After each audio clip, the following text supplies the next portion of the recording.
Hello mga sisi, nagpariban pala ang dalawa ngayon mga sisi. Si Chinchin pala ang inunang binabaran kasi nga wala naman siyang gagawin. Ako kasi marami kasi akong gagawin. Nagpababad lang pala ako kay Busi nung dumating na yung asawa ko kasi nga walang magbabantay kay Jacob ng matino. Kasi ito si Chinchin napakatamad magbantay sa kapatid niya. Tapos pagpabantayin naman ng tindahan, gusto niya walang bibili sa tindahan para hindi na siya tatayo. Maging kampante lang talaga ako pag umaalis ng bahay. Pag andito nga asawa ko kasi nga mayroong magbibigay sa tindahan.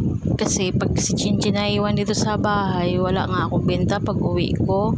At pagkatapos palang plansyahin ang buhok ni Chinchin, ako na nga ang binabara ni Busi kasi nga daw kailangan pang ipababad ulit yung nilagay ni Busi na gamot dun sa buhok ni Chinchin. Sabi ko pala kay Busi na Busi ayusin mo ka baka makalbo ako. Kasi nga mga sisi ayaw ko nga sana magpariban kasi nga naglalagas kasi yung buhok ko.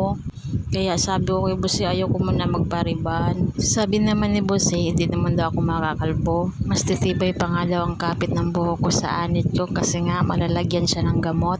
Dito lang pala kami sa bahay nagpariban mga sisi kasi nga magkaibigan naman kami na magkaaway. Ang gulo, di ba? Huling lagay na pala yan ng gamot para sa buhok ni Chinchin.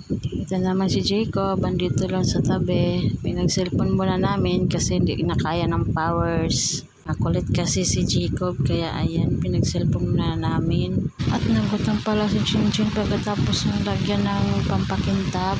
Kaya ito, kumain muna ang person na maldita. Habang kumakain pala si Chinchin, ako naman ang pinablower ni Bruce kasi kakabanlaw nga lang din ang buhok ko. At nung tuyo na talaga buhok ko, plinansya na pala niya kaagad.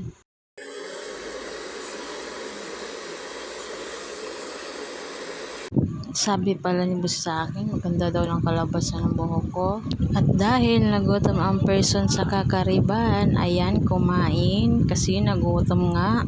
Kain tayo mga sisi. Paano ba yan? Bukas ulit.